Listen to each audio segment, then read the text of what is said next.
We, as the regulator of the financial system here in Brazil, we are the ones that want more competition because in the end, this will be good for the consumer. They will have more products, more services with better quality, normally cheaper. So that's why we are implementing open finance among other initiatives in the Central Bank of Brazil with the aim of increasing competition.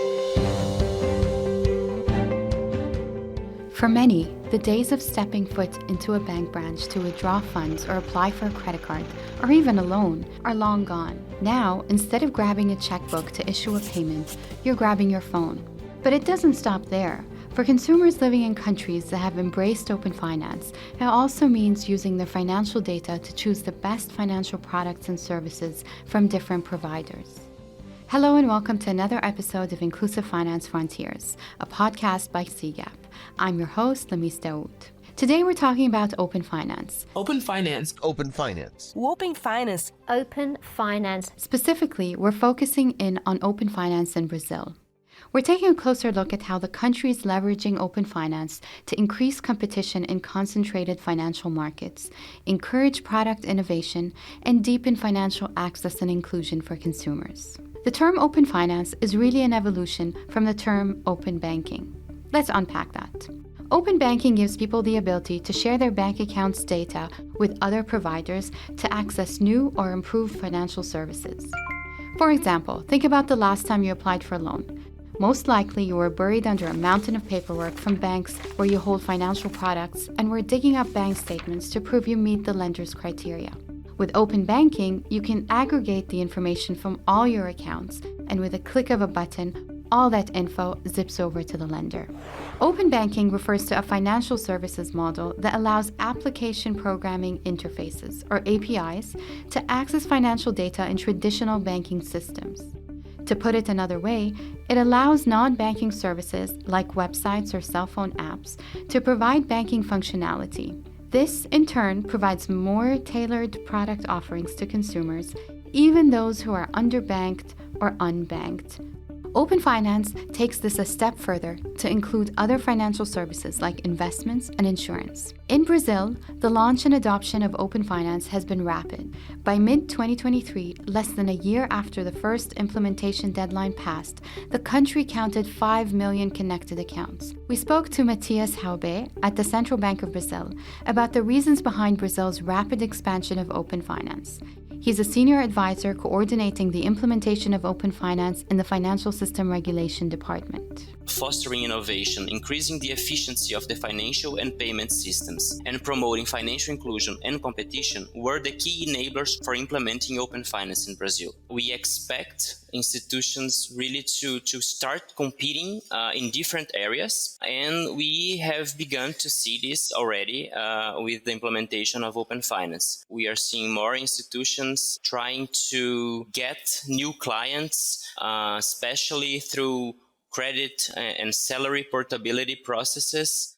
We are seeing institutions using data shared via open finance to increase their credit models, and they have been doing great progress in this area, especially regarding the informal economy in Brazil, which is quite big. Normally, people that hadn't a regular source of income, they had more trouble getting a good credit score, and through open finance, they are able to share their data and get a good credit score, even being part of the informal economy. So this is stimulating a lot the credit provision for this segment of the market here, which is quite big.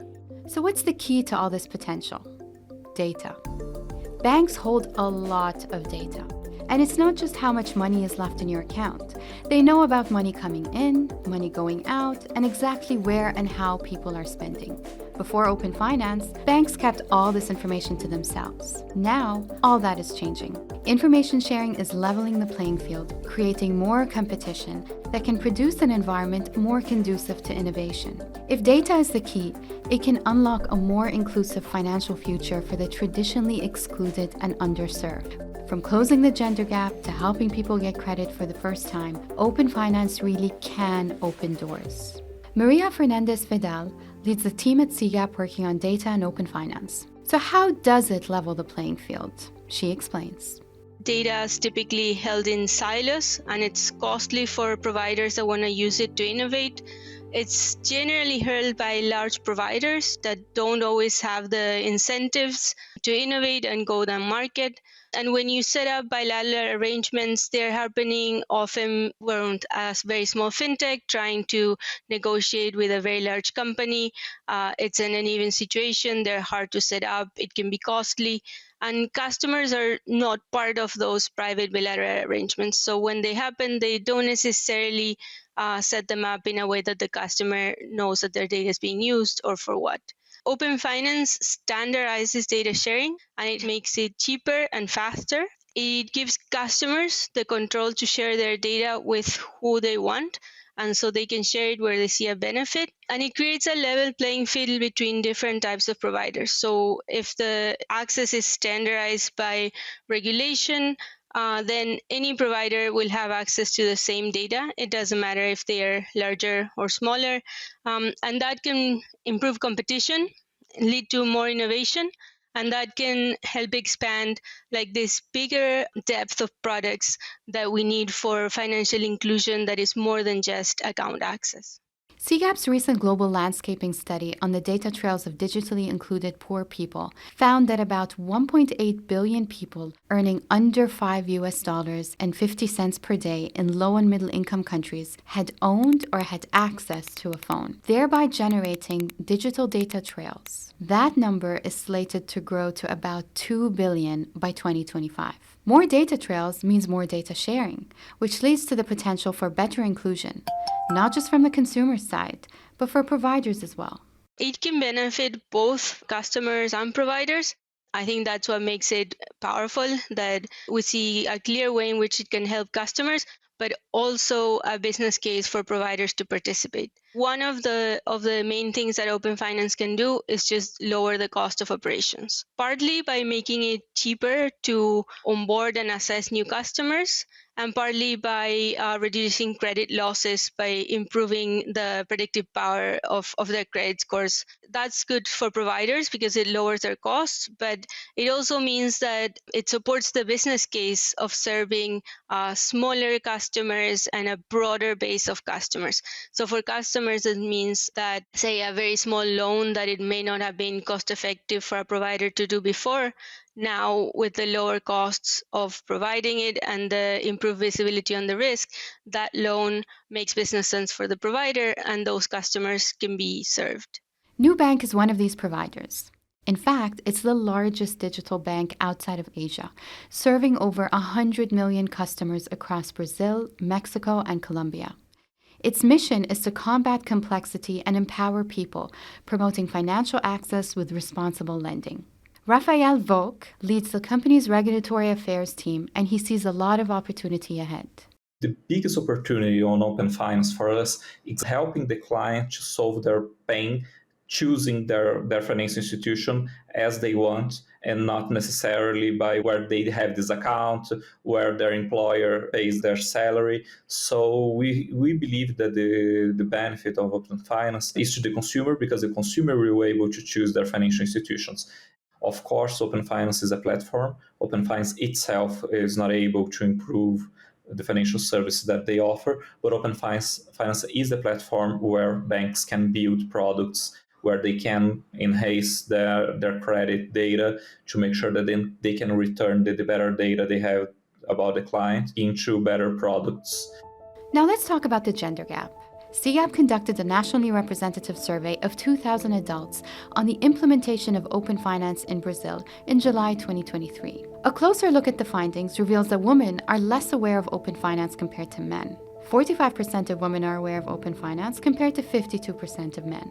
Mateus and Rafael think representation and data are essential ingredients for progress, particularly since women account ownership lags behind men's account ownership in Brazil. We have been participating in some discussions about reducing this gender gap, and it involves more feminine representation in the economy in general, but also in the financial and payment institutions. It is of utmost importance to have more women working in the creation and development of financial products and services that are more geared towards women. Here at Nubank, we have good data to show that in some services we are able to bridge that gap. For example, I have data about investments. Women have represent the majority with 51%. This is something good to show where we know that the financial system is more accessible for men than women in general. So we have data that shows that we're being able to use this technology, we're being able to offer it more equally. And what about lower income customers? The same CGAP research on the implementation of open finance in Brazil finds that lower income customers are less aware of open finance than high and middle income customers. So how can open finance be a part of reducing financial inequality? Considering different levels of income, it also fits a broader agenda of reducing inequalities in our society. Open finance can play a key role in this area. The participating institutions still have to create more solutions based on open finance, more geared towards middle and lower income customers.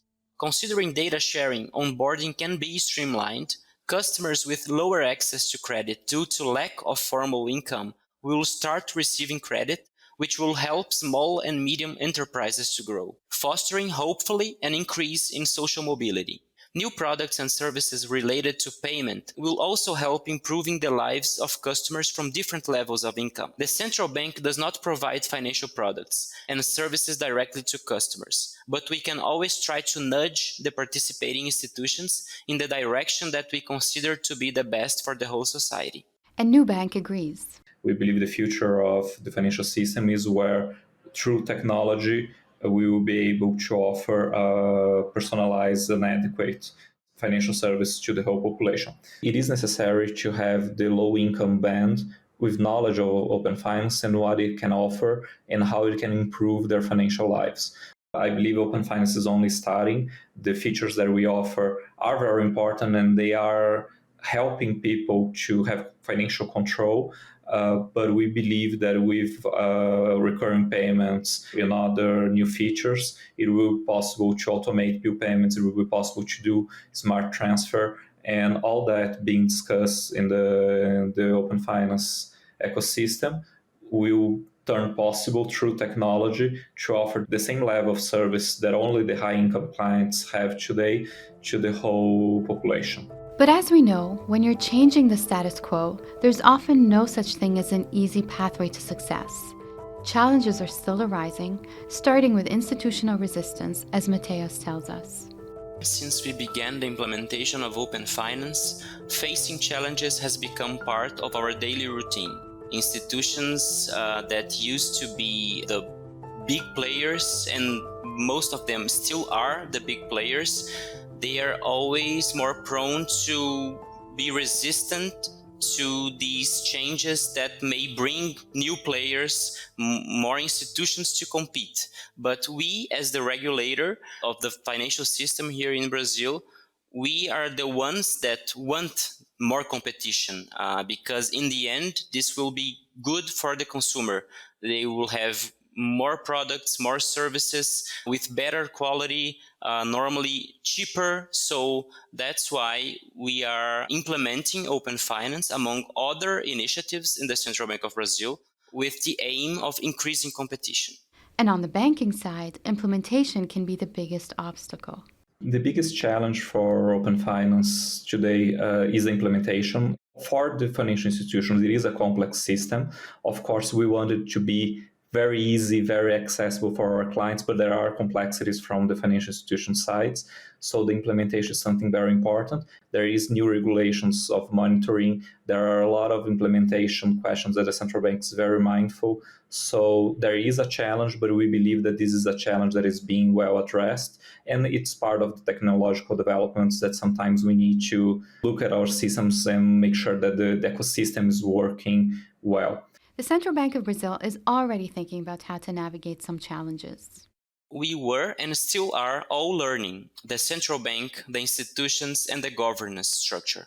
Within the central bank, we have a multi-skilled team to face all the challenges, people from regulation, supervision, IT, communication, and so many other areas. Considering that open finance is not a product, but an infrastructure that will be used as a foundation by its participating institutions to devise new financial products and services, it is extremely challenging to think about communication. Should we try to explain to the general population what open finance is? Perhaps it may be too complex. So another option is to consider new products and services built using open finance and to show their benefits to the population. However, there are some products that have been streamlined by open finance but are not necessarily new, such as easier onboarding, better credit assessment models, credit and salary portability. This work in progress serves as a good reminder that the building blocks of inclusive finance have to be placed correctly to create a solid foundation for the future. To help with this undertaking, CGAP led the development of high-level guidelines in collaboration with the Bank for International Settlements, the International Monetary Fund, the Office of the United Nations Secretary-General's Special Advocate for Financial Health, and the World Bank. The goal is to provide guidelines based on emerging best practices for financial sector authorities who want to enable inclusive, open finance ecosystems in responsible ways. Maria explains why this is such a critical moment for the effort. It's important to do this now because there are a lot of countries that are considering, designing, implementing open finance, and these are countries with different capabilities, different infrastructures, different levels of readiness in their market, and they would really benefit from the global experience and the best practice that we can share now as they are going through this process. It is much harder to change a system once it's implemented and likely to be more costly. So we think there's a unique opportunity to act now because in the next, say, 5 years, a very large portion of the markets are going to have some type of open finance scheme in place. That's the end of today's podcast episode. I'd like to thank our guests, Maria, Mateus, and Rafael, for taking the time to chat with us about this exciting and important topic. Thank you so much for joining us for this episode of Inclusive Finance Frontiers. I'm your host, Damis Daoud. For more information on our work in open finance and other topics, visit our website at cgap.org. And if you like this episode, please share it with friends and colleagues so more people can hear how inclusive finance is transforming lives.